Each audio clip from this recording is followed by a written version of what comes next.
nde naza boye na suki. Oh. Na suki makasi mama. Nayebi te na famille bakoloba nini mama aza te. Nayebi te bakomwana nga nani. Balisia nalingi nga na nzela. Alisinga te nalingi yo naza boye na bana solo nyonso. Tobimi na ye adeverge ngai. Banda adeverge nga mama na nga.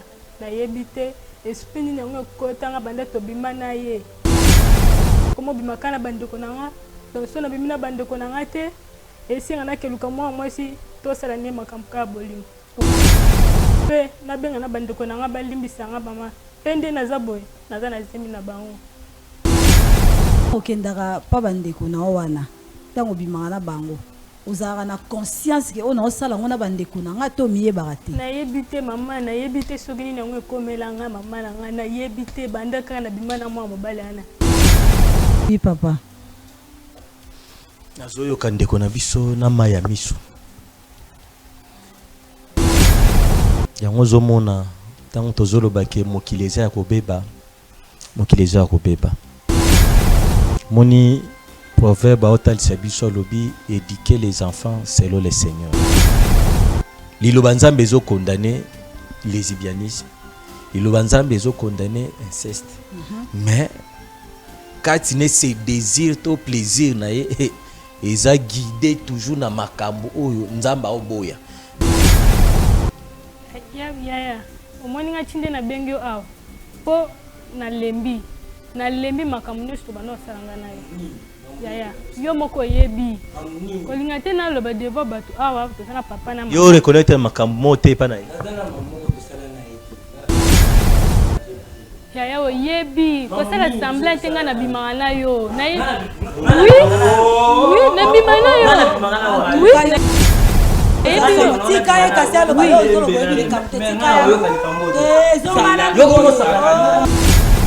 Continue. Papa, continue. Na bimaka na ye. Eza pona kolatisa osoni te. Eza pe pona kolatisa ombeba nyonso ya mokili te.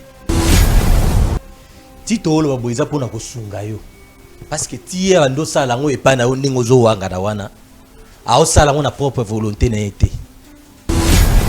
Oyebi likambo ngo obima na ndeko no ozoboya mama na bino yoka te to eza nini. C'est juste que na conscience nanga ezalaka ngai mona linga te. Ye mutu ayaka à chaque fois ezala atana za na douche, atana za na chambre na lali na sutka na ya bimele nga mutakala. Sko na minute ana sko nga na mama mobile donc na koka o supporter te. Ya nde omona ki makambo na nyose komaki. Toza bandeko na ye. Tindingi eza boye ata so to eza ke biso mibale ndinga vizier mwana eza biso mibale donc moi eza te akoloba ngona ndako il faut sunga biso awa esila kaka.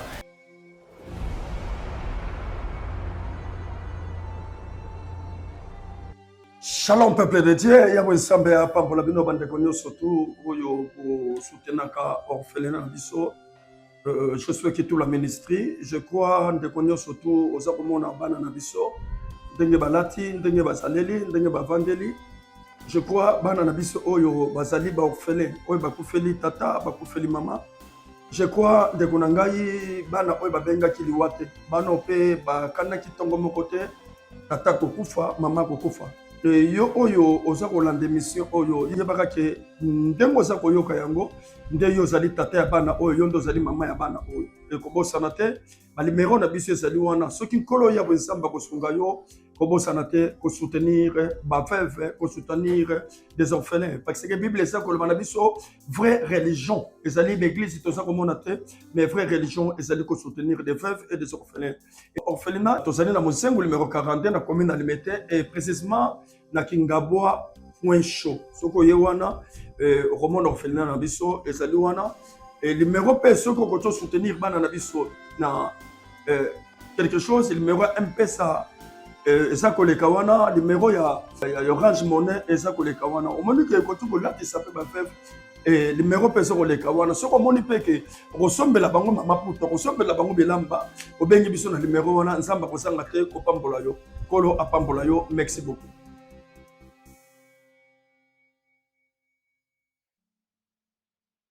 nanu namona délivrance à boété nazomona délivrance oyo pasteur Chiko azosala awa na push ministry ezalanga moko te na batu eza forcé te ndenge tomona ba délivrance mosusu eza forcé nazomona ndenge nini demo azobima na nzoto ya mutu facilement et puis azoloba donc ezokamwisa ngai naza na esengo mingi mais ntango tozoya awa solution ezozala dans l'immédiat yanga nakumbisi nzambe nanga mingi nde na découvrir ministère Nandi ma papa pata shiko makapo asala pour ngai yebe asala kanzamba abanga baenza kana ka na kaya basu na pota munene ba image tozali na pota kasa kuja aka pata shiko pota ngai sila basu ekauka benze masala pe ngato na bana pas na pota pe pota zo ba tembele sila kati esila ta ba dessin ekauka kati to na tonga pasteur asima ezaka ba service ni ya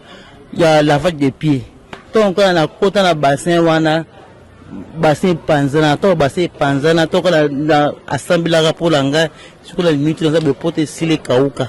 Tu verras la main de Dieu. Si l'hôpital bata bokoko ba pasteur ndeka ndenge mais atoka bokokaite donc nika na push ndepina donc esimbaki tokandaka na TV tandaka na TV apporter frère ici natali kamwa bonda 5 mois aya ko sel ko za ko vivre tant bonda ngabe kana ngabe. Pour votre conseil spirituel, consultation prophétique, délivrance, prière. Appelez apôtre Chiko à Poam sur +1 678 206 65 35. Ngabe zanaka na foi que pasteur ko sala simingai na obika. Donc pena yaga pe awa to pena pe awa pe to do abonde la pona ngai siko na kuma ben siko sava. Ministère Push Bengan à +1 678 206 65 35.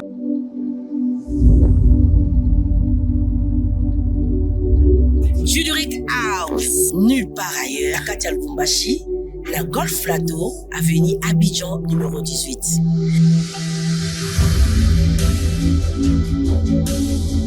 Waouh! Dans la piste de monsieur Amouneni, dans la trône ya marié, à table ya boui.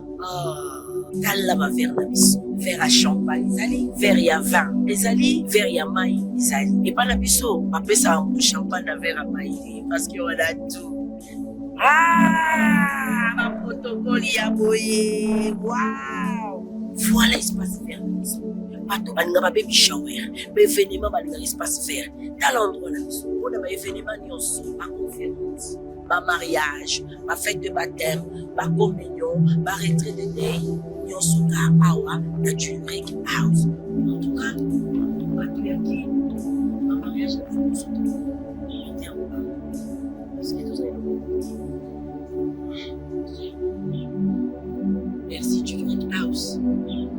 Hey, alors là, Juduric House.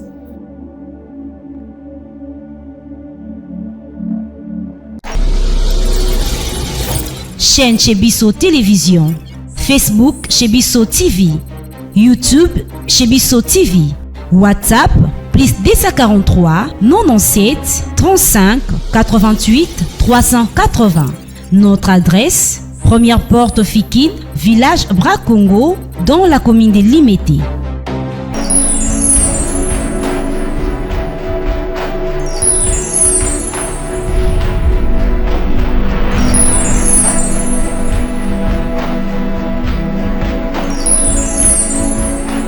Pendant 7 ans, moi la guerre.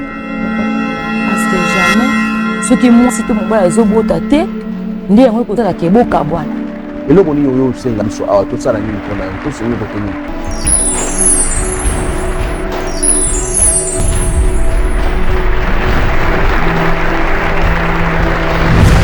Je vous salue tous dans la paix du Seigneur, fidèles internautes. Bienvenue dans cette émission, Bravo Jésus. Votre émission qui esangisaka bongo libota esangisaka bana nzambe ba nyonso bapanzana na nzela émission Bravo Jésus boza na capacité ya kozongana parce que ezali esika oyo bana nzambe bayaka kokisa satana soni na pesi bino mbote na pesi merci na papa Chic Mukadi azali bongo numéro 1 ya Chebiso télévision pour la ninte bandeko nyonso ba travaillaka na équipe Bravo Jésus pe bino ba ebulandaka biso na pesi bino mbote kimia na nzambe eumia na mabota na bino. Sur ce plateau, je suis pas seule, je suis avec l'homme dédié Thomas Fabien. On a qui déjà pour saluer. Bonjour papa. Bonjour ma Myriam. Bonne santé. Santé za malamu na ngula nzambe. En tout cas, na mona vraiment nzambe azo sala boni basangwa bravo Jésus ministre. Sangwa bravo Jésus ministry tozokoba. Yes. Ndenge mukolo elanga zo mema biso en tout cas tozaka wana yenda o mema biso eloko kolobeza te tozaka na saloboko na ye afin que mabota bazo lobiko. Donc c'est ça. Afin que mabota ezwa lobiko, papa Fabien, à tout seigneur tout honneur, nzambo apesi biso souffle de vie avant to banda vraiment émission na biso kamba biso na losambo. Avec plaisir to sambeli nkolo na bolingo Yesu Kristo totondio. Merci pour na moment oyo nzamba lola au pesibiso parce que toza reconnaissant pour na souffle de vie au pesibiso na mokolo lelo koyana esika au Seigneur ezani na makasi na biso ezani na bolamu na biso mais pour na ngolu na yonde tonyati na esika au pete ko sala musana na yo yango to sengi guide ya molimo mo santo nyonso koleka au Seigneur ezala pour na gloire na yo na kombo no Yesu Kristo to bondeli amen. Amen. Tout bon délit, nous avons toujours grâce, tous à la bonne santé. Tous à pébiso moroté, tous à ndé qu'on a biso à moi si, mbote maman. Mbote maman. Sangoni ne memio awa. Ah maman, sangwa mama kasi sangwa pasi maman nanga. Nde nazabo na suki. Oh. Na suki makasi maman. Na ebite na famille bakoloba na koloba nini? Mama azate. Na ebite bako mwana nga nani? Na makambo ekomeli na mama nanga. Ya ona ye awa osunga ngai. Po na mona muntu akoyebisa te, na mona muntu osunga nga te. Poso makambo ekomi na famille lelo. Na ebite bakozwa nga nani? Pe bakochanga wapi? Mama azate, mama kufa. Utabokola mama kulutu. Ya ona ye awa bosunga nga vraiment mama. Makambo yango nini ozoko koloba te ka basunga yo? Ah, mama nanga. Mama nanga abotanga kufa. Atikanga mwana muke makasi asundola ngai. Mama kulutu na biso azo charge nanga. Abokolinga azolesa nga azosalela nga nyonso. Ndekande totambola kaboye. Muntu alijia na linginga na nzela. Alisinga te na lingi yo naza boye na bana solo nyonso. Tobimi na ye adeverge ngai. Banda adeverge nga mama nanga. Na yebite esprit nini yango ekotanga banda tobima na ye. Donc nakoka sute kolinga mobala libanda akomo bimakana bandeko nanga donc so na bimina bandeko nanga te esinga na keluka mwasi to sala ne makambo ka bolingo.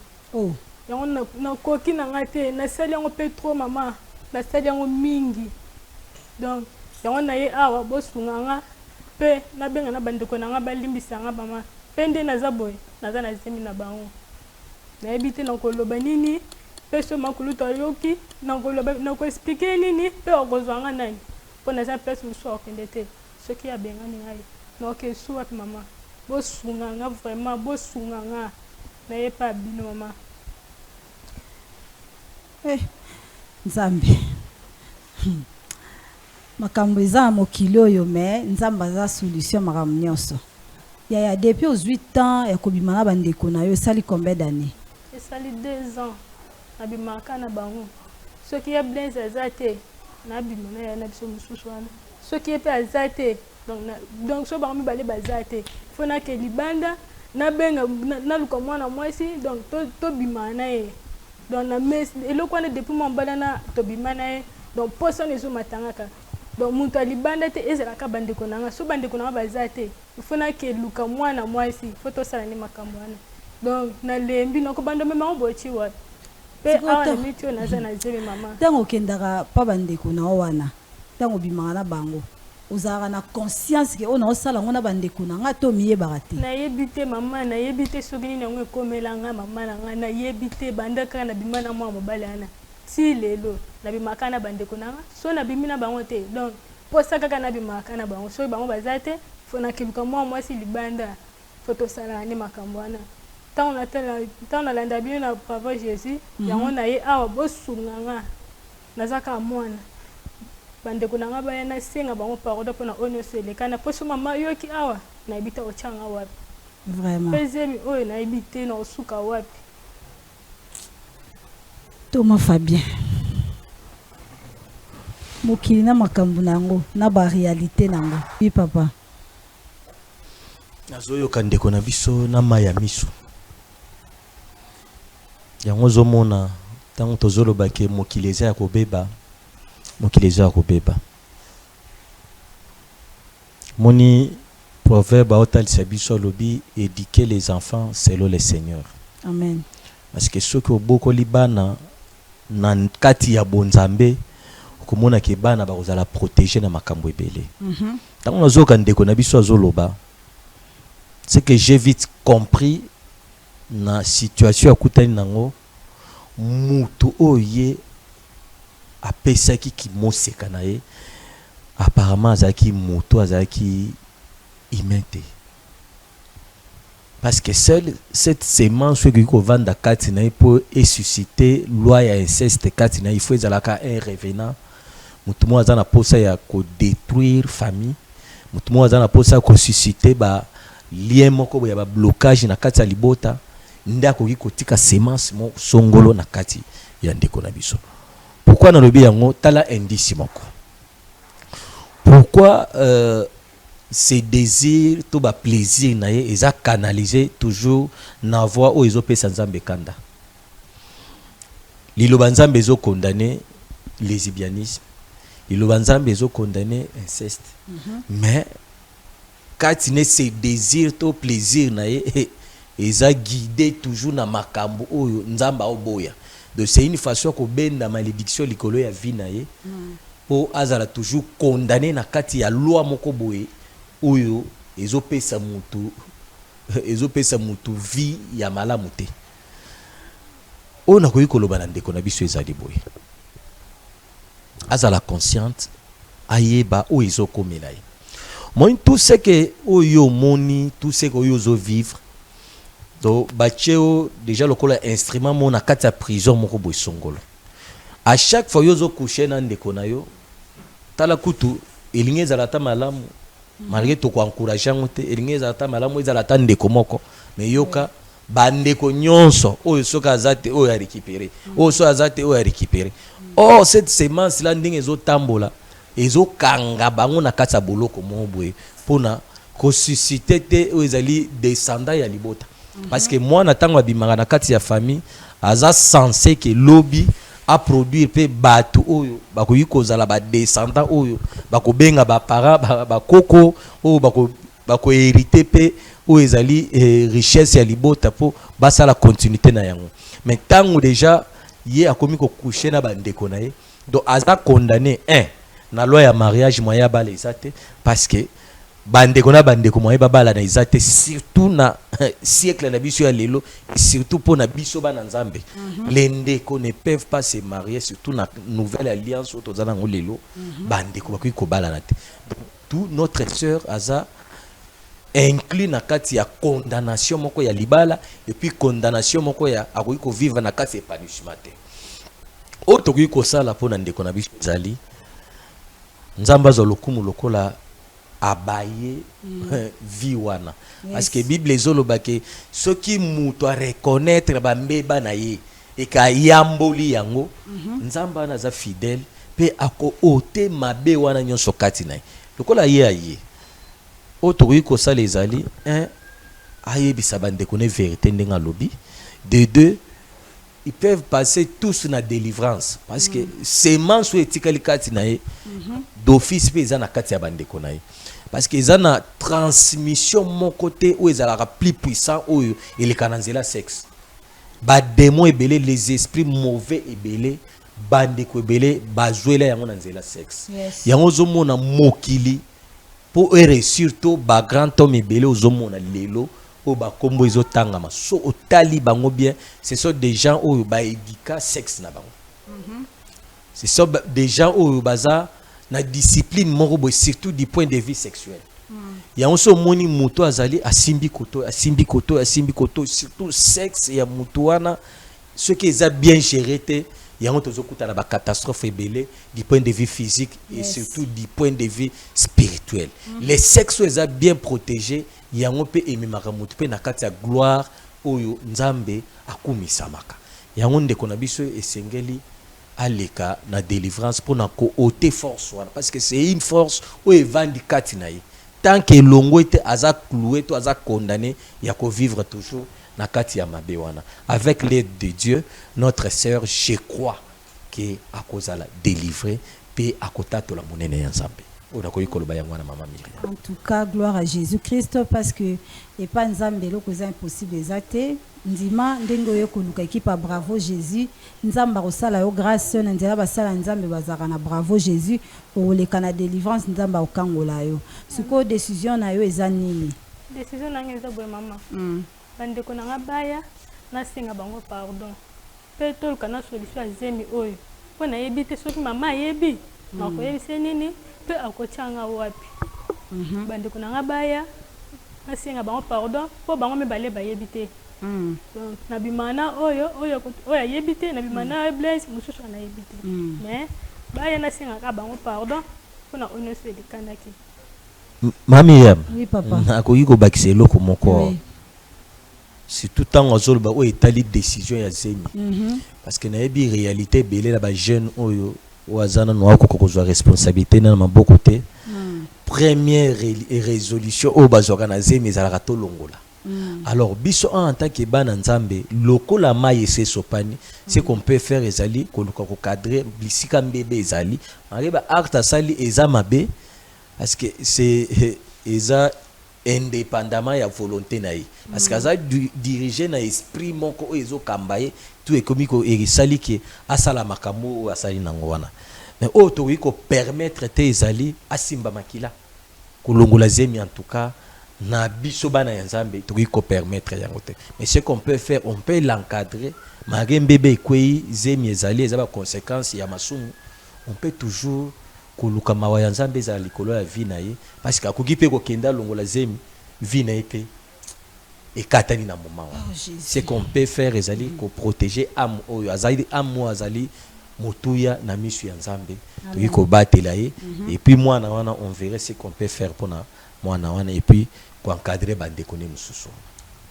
En tout cas quand ndenge na bravo Jésus tolobaka makambo eza mais Jésus Christ obso ça elaka aleki makambo ana na nguya et bien aimé na ebisolo komoko yo oyo olonaka ozolela na lonaka na zwaka te olonaka wapi mai na yo tonkona na yo bwaka yango na bilanga nini tala orphelin aza na besoin ya $1 na yo $1 na nga $1 na biso nyonso pour à vivre ndenge moko na bana biso baza na kati ya bandako parce que bango tende basengaka nzambe bakuta na situation wana mais ils a dit circonstance à vie et comme la bango ndeko lona na mabele malamu tolanda sport ya orphelinat bravo Jésus bongo tozonga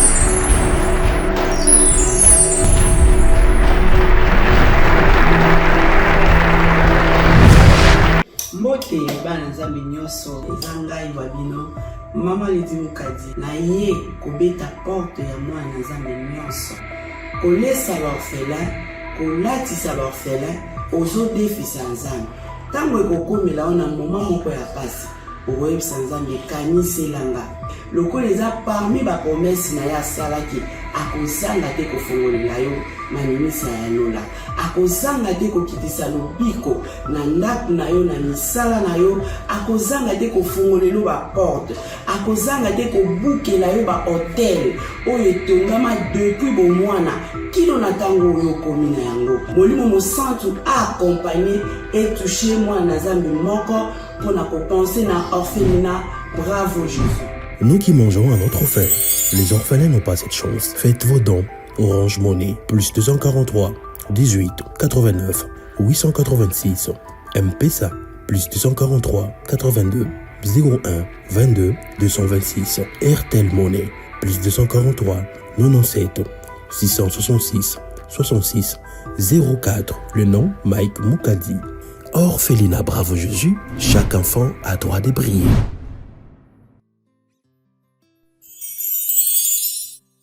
Gloire à Jésus, tozongi na plateau na biso ezalaki bongo sport et orphelinat bravo Jésus ndeko na yebi ke moto vraiment lingi lipamboli ya koleka lipambolo ya kitoko te ya soutenir ba orphelin ya Bravo Jésus nzamba kozanga te ko pambola yo tozongi na plateau na biso papa Thomas ndeko na biso apesaki numéro équipe à Bravo Jésus ekiti ko luka bandeko wana na appel babenga bango comme ça baya tokozela signe na bango soki déjà bakomi oui nazomona déjà ba osala nga signe que ndeko akomi déjà Thomas tongi tozwa ndeko nini okoyebisa ndeko na biso ya mwasi attitude nini azwa liboso bandeko na ye uti oyo nakoki koloba na ndeko na biso grâce ezali moni na kati ya vie oyo makambo ekomelaka bato mais ya mutu ezali na sima ya likambo ekomeli yo il faut relever ka mutu otala nzambe azo guider nga côté ni par rapport ya situation na zanango amen bota courage solo na bandeko na yo yebisa bango vérité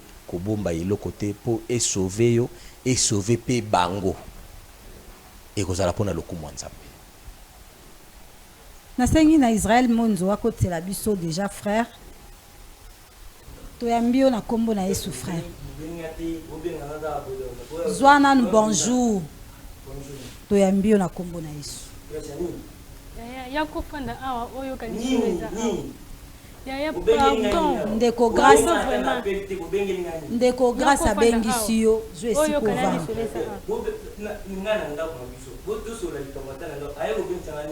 kasi abengisi yo aza na besoin na yo te yo moko yebi mama bien jo esiko vanda ndeko za mutakanda toyambio na kombo na Yesu longwana molimo akanda équipe à Bravo Jésus bengi yo parce que ndeko grâce aza makamba linga sola na yo wa disposer ya koyoka ye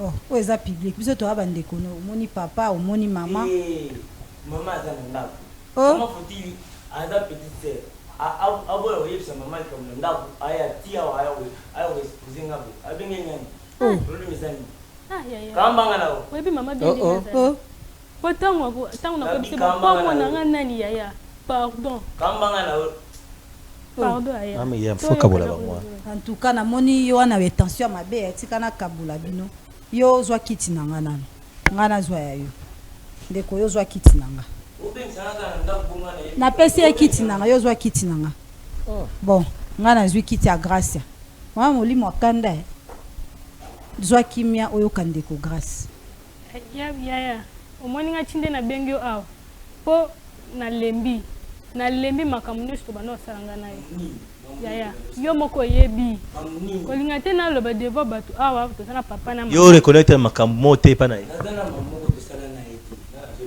yaya oyebi kosala semblant te nga na bimaka na yo oui na bima na yo oui nayebi yo tika ye kasi aloba yo ozoloboyebi likambo te tika ye eza kosakana na yo te eza ndenge makambo nazomwana nde yango nazoloba bakanda boye ndeni na mokili kutu wabi celui qui se sent piqué connaît l'affaire zwa kimia oyoka ye kasi so oyebi likambo te pe nga mutu nabandaki yo makambo wana pe na décide nga mona sa nini totika yango naboyi koloba ngo na ndako oyebi mama bien ndenge azali ngana tobima deja nayebi soko bien ke ngana tobima deja nazana makambo kazo kasi yo tika ya loba yo oyebi likambo te tika ya loba ozokana mpona nini ngana yo bien tika ya loba oh tika ya loba c'est que yo zala tika ya loba ngana ebika na bimande na yo na bimande na yo oyebi bien oyebi ke ngana yo tobima na yo pende naza boye naza pe na zero ngana koyoka mambo ngana ndeko na yo ya mobali na bimaki bima na yo oui na bima na yo bon osa sembler pona miso bato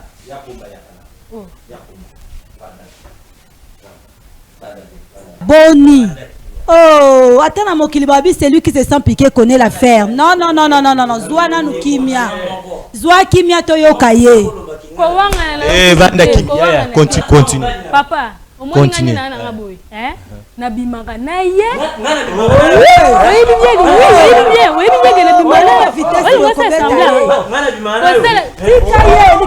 assemble te nga mpe mapamba ye te mama omona teke azowangana mpo nga nayebi bienge nabima nde na ye mpo nabima na mosusu kolingana kutu te makambo mosusu eza makambo oyebi nazokosa te oyebi bien oyebi osa pe semble ke obima nanga te bona okosela makambo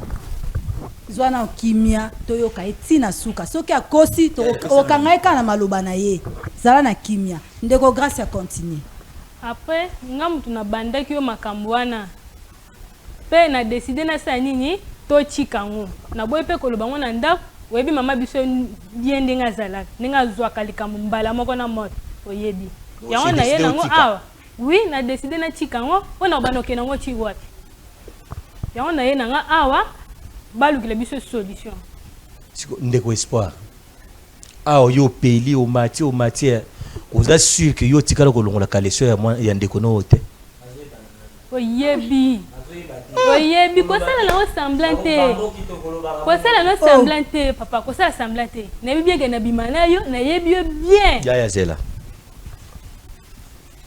moi ti tosala makambo oyo ti tootuna yo eza mpona kolatisa yo soni te eza mpe mpona kolatisa yo mbeba nyonso ya mokili te ti tooloba boye eza mpona kosunga yo parce que ti ye bando osala yango epai na yo ndenge ozowangana wana aosala yango na propre volonté na ye te ya na force mobimba ya kati ne moto esala bongo yango toolinga toyeba si réellement yo na ye bokouche ensemble to te parce que mabe oyo eza kati ne soki eza ke yo oyebi nzoto na ye seke eza mpe kati na yo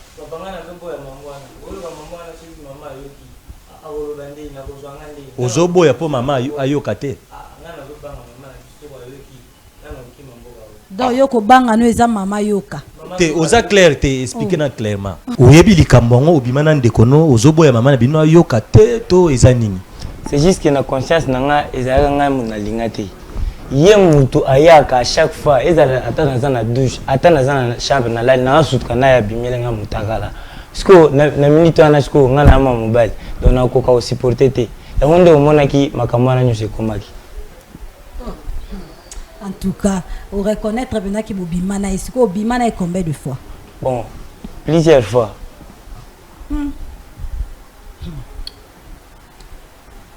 Plusieurs fois. Thomas Fabien.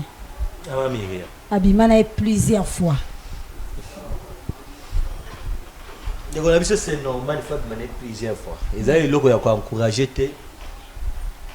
C'est à cause de ces mensonges qu'on a vu sur les gens, il y a un peu de travailler. Moi, je dis clairement que c'est normal que Mubali a coûté à moi si à chaque fois que vous coûtez, ils ont attirance entre Mubali. Ils ont lié la force, ils ont Katia de Konabisou et côté Panaï. Il y a un attiré ils ont pas si faut coûter dans 5 coucher ensemble. Vraiment. Il y a un moment insisté il faut pas les canaux de délivrance. C'est très important. Ndeko grâce à ça biso que azayi morote o abimana ye. To yebite ndeko mususu pe ba pesa ki numéro ba signaler biso déjà aza na antenne na biso ya Bravo Jésus. Ndeko dako boko tela biso deuxième mutu. Oh. Papa to zela yoti. Oh, ozoki manini kota. Thomas, ndeko amibala akimi akimi na ye aboyi kokota bon na ebite malobezo mboka yo pona ka oyo ndeko akimi nde amoni kaka ndeko ne na ndeko na musika akimi donc c'est que à se sentir déjà reproché ndeko na mususu komone nani komone nani Blaise bovanda nenda kumoko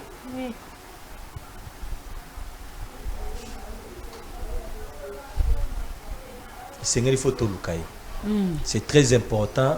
Il faut binomiser tout bozala. Parce que délivrance na bino et dépend de binomiser tout Seigneur bozala.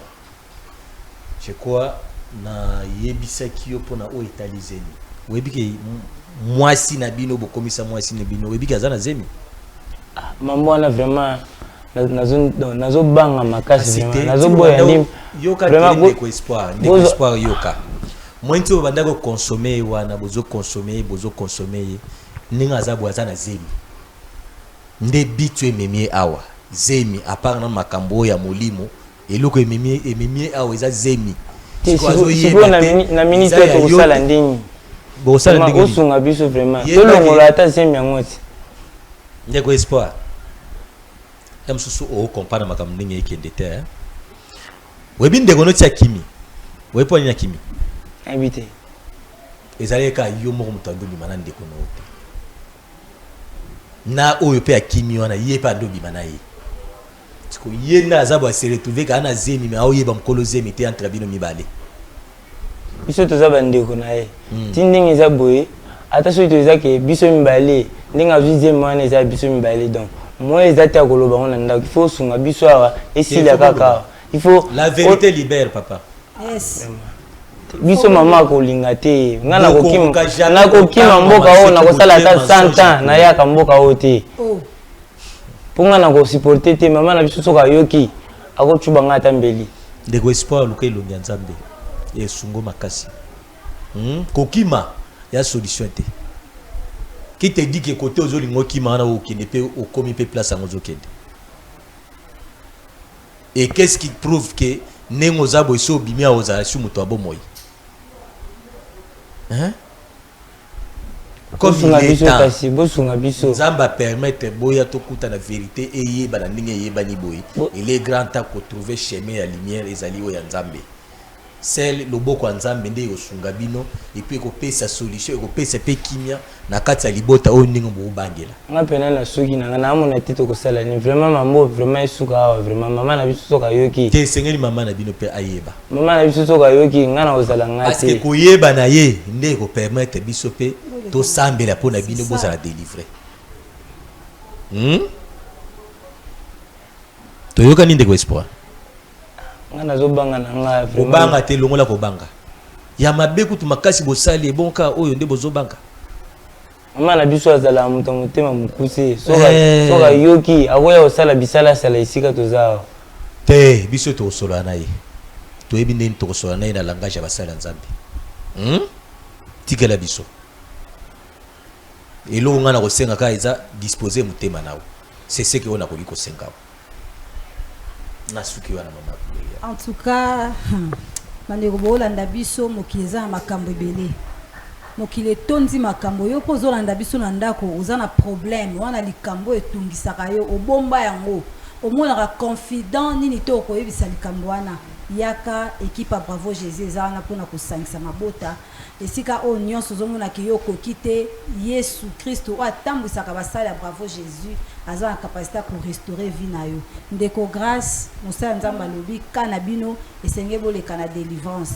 J'espère que l'homme de Dieu atalisi yo ba semence tout eza kotungisa yo ezali normal te ezali euti na moto aliboso oya bebisa ikimoseka na yo atikela ki o semence amabe. Fongola motema ndeko mwasi bo fongola motema bo convaincre ndeko mosusu oyo akimi ainsi que basa nzambe bakozwa charge akosula na maman nde koleka na délivrance nzambe otika te kotika bino na pasi parce que bible lobi moto oyo abombaka masumu na ye azwaka mawa te kasi moto ayambolaka pe a décider na tiki nde azwaka miséricorde koute pa nzambe napesi merci na bandeko nyonso bolandi biso bozalaki ebele lisolo oyo vraiment esali pasi nayebi ke basala nzambe bazozwa ngo en charge bandeko bakoleka na délivrance yo po ozolanda biso osombi fungo lobombi likambo na yo yaka osopa motema na yo na Bravo Jésus tokutana na bino mbala ya nsima tika ete kimia eumia na mabota na bino na kombo na Yesu. Au revoir.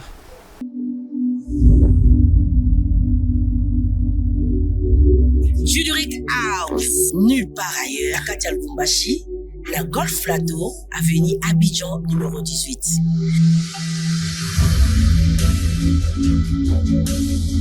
Waouh!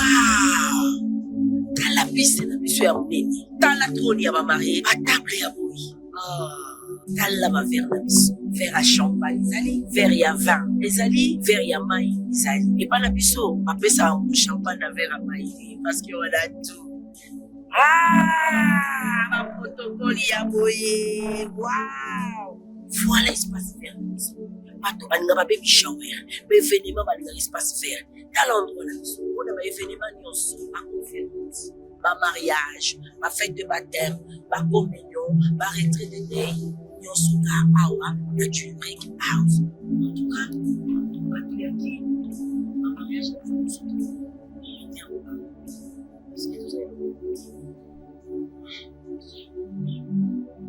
merci Tulrik House.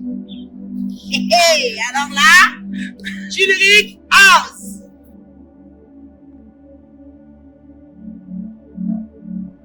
Nanu namona délivrance à boété, nazomona délivrance oyo pasteur Chico azosala awa na push ministry, ezalanga mote na batu, eza forcé te.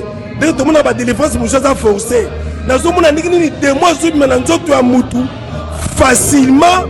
Et puis azoloba donc ezokamwisa ngai naza na esengo mingi metango tozoya awa solution ezozala dans l'immédiat yango nakumbisi nzambe nanga mingi nde na découvrir ministère ngandima papa pata shiko makai po asala po la ngai yepe asala kanzambe abanga baenza kana na kaya basu na pota munene ba image ezali na pota kasa moja aka pata shiko pota la ngai sila basu ekauka penze masala pe ngato na ba na passe na pota pe pota zo ki batin beli sila rate et sila ta ba dessin et ekauka rate donc ton na tonga pasteur asima ezaka ba service ni ya lavage de pieds donc na kota na bassin wana bassin panzana to bassin panzana to na assemblée la pour langa sur la limite dans ba pote sile kauka.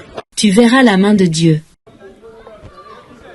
Si l'hôpital bata bo koko ba pasteur ndeka ndenge mais atoka bo kokaite donc ndika na push ndepina donc isimbaki ndaka na TV tandaka na TV apporter frère ici natali kamwa bonda sermo aya ko sel ko za revu maintenant bonda ngabe kana ngabe. Pour votre conseil spirituel, consultation prophétique, délivrance, prière.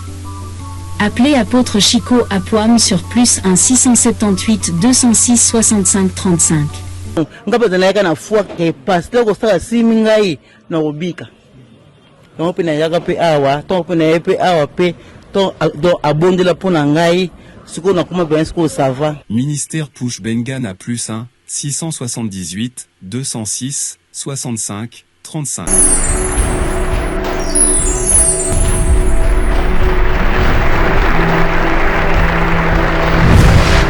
mbote bana nzambe nyonso eza ngai wabino mama leti mukadi na ye kobeta porte ya mwana nzambe nyonso kolesa baorphelin kolatisa baorphelin ozodefisa nzambe ntango ekokomela ona moma moko ya pasi okoyebisa nzambe kaniselanga lokola eza parmi bapromese na ye asalaki akozanga te kofongolela yo manimisa ya lola akozanga te kokitisa lobiko na ndako na yo na misala na yo akozanga te kofongolela baporte akozanga te kobukela yo bahotel oyo etongama depuis bomwana kilo na ntango oyo okomi na yango molimo mosantu aakompagne etouche mwana na nzambe moko mpona kopense na orphelinat.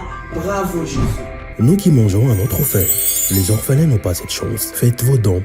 Orange Money, +243 18 89 886. M-Pesa, +243 82 01 22 226. RTL Money, +243 97 666 66 04. Le nom Mike Mukadi. Orphelinat Bravo Jésus, chaque enfant a droit de briller.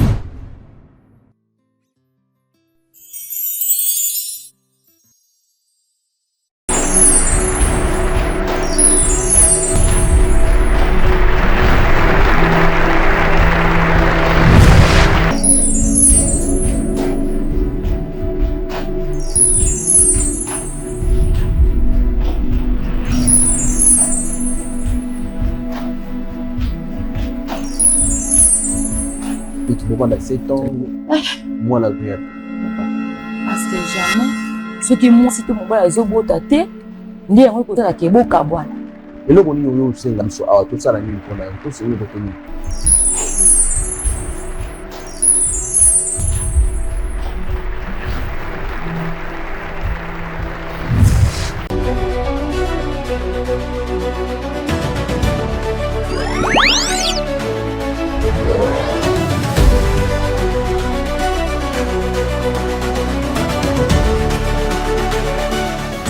Chez Bisso Télévision, la chaîne qui vous ressemble.